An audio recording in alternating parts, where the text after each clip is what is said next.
सिर्फ अयोध्या में नहीं, वाराणसी में जान बचा के निकले हैं प्रधानमंत्री। और मैं आपको कहता हूं और बहन से कह रहा हूं, अगर ये लड़ जाती वाराणसी में, अगर ये लड़ गई होती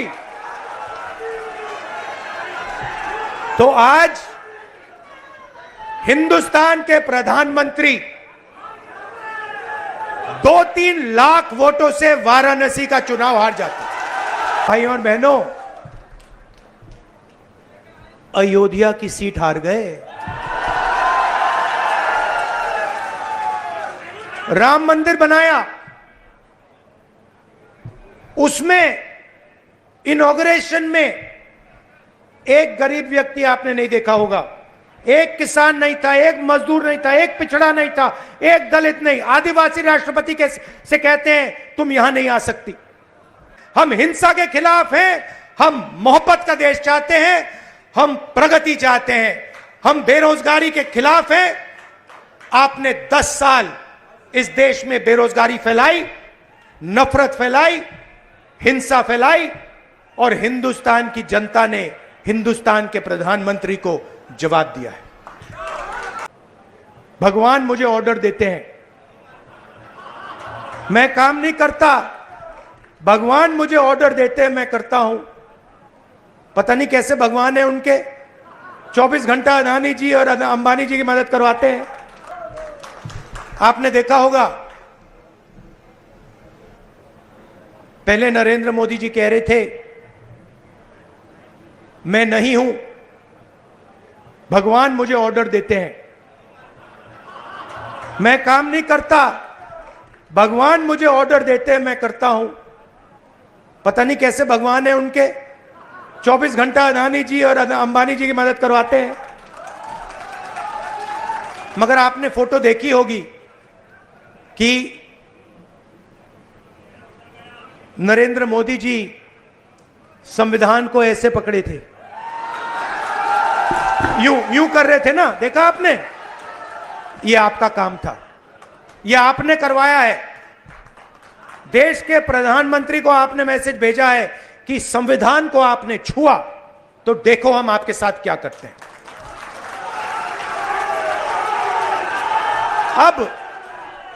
अब देखिए, अब ये भी मत सोचिए कि काम खत्म हो गया है, ये अभी काम शुरू हुआ है, ये शुरुआत है।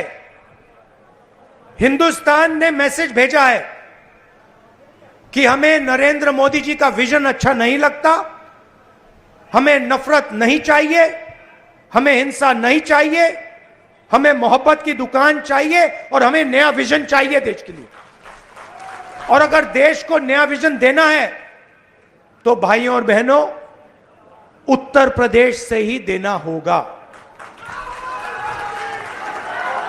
और उत्तर प्रदेश ने मैसेज दिया है कि इंडिया गठबंधन, समाजवादी पार्टी और कांग्रेस पार्टी को हम चाहते हैं, देश में चाहते हैं और उत्तर प्रदेश में भी हम चाहते हैं। तो काम क्या है मैं आपको बताता हूं। सबसे पहला काम, जहां भी ये नफरत फैलाते हैं, नफरत के बाजार में हमें मोहब्बत की दुकान खोलनी है। आपने देखा भाइयों और बहनों, अयोध्या की सीट हार गए, राम मंदिर बनाया, उसमें इनॉग्रेशन में एक गरीब व्यक्ति आपने नहीं देखा होगा, एक किसान नहीं था, एक मजदूर नहीं था, एक पिछड़ा नहीं था, एक दलित नहीं, आदिवासी राष्ट्रपति से कहते हैं तुम यहां नहीं आ सकती। और आपने वहां पे देखा, अदानी जी खड़े थे, अंबानी जी खड़े थे, देश के अरबपति खड़े थे, पूरा बॉलीवुड खड़ा था, क्रिकेट की टीमें खड़ी थी, मगर एक गरीब व्यक्ति नहीं खड़ा। तो जवाब अयोध्या की जनता ने भी दिया है। और सिर्फ अयोध्या में नहीं भाइयों और बहनों, सिर्फ अयोध्या में नहीं, वाराणसी में जान बचा के निकले हैं प्रधानमंत्री। और मैं आपको कहता हूं और बहन से कह रहा हूं,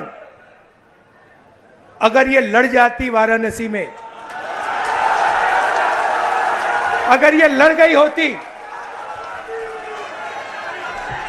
तो आज हिंदुस्तान के प्रधानमंत्री 2-3 लाख वोटों से वाराणसी का चुनाव हार जाते।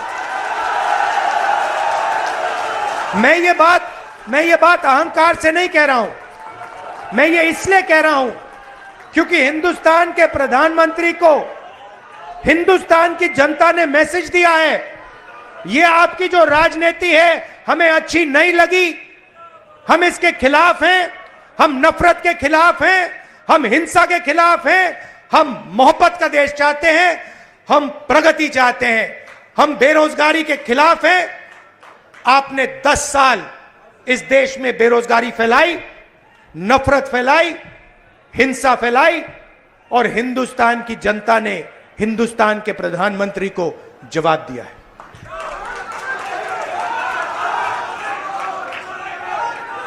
और शुरुआत आपके दिल में हुई थी, तो बदलाव आप लाए हैं, तो दिल से आपका धन्यवाद करना चाहता हूं। आने वाले समय में मैं चाहता हूं कि जो सच्चे मुद्दे हैं देश के सामने, बेरोजगारी का मुद्दा, महंगाई का मुद्दा, किसानों का मुद्दा, मजदूरों का मुद्दा, ये मुद्दे उठाए जाएं और गरीबों की मदद करने की पॉलिटिक्स हो, राजनीति हो। अग्निवीर, अब भैया मैं आपको बता रहा हूं, अब हमारे पास पार्लियामेंट हाउस में सेना बैठी हुई है, सेना बैठी हुई है। इस बार हमारी पूरी कोशिश होगी, ऑपोजिशन में बैठे हैं मगर अग्निवीर को ऑपोजिशन में रद्द करने की कोशिश करेंगे। तो आपने हमें इतनी शक्ति दी, और ये सिर्फ आपने राजनीतिक डिसीजन नहीं लिया है, ये आपने जो वोट दिया है और रायबरेली के हर एक व्यक्ति ने जो दिया है, ये राजनीतिक डिसीजन नहीं था, ये मोहब्बत का डिसीजन था, और इस बात को मैं जिंदगी भर नहीं भूलने वाला हूं।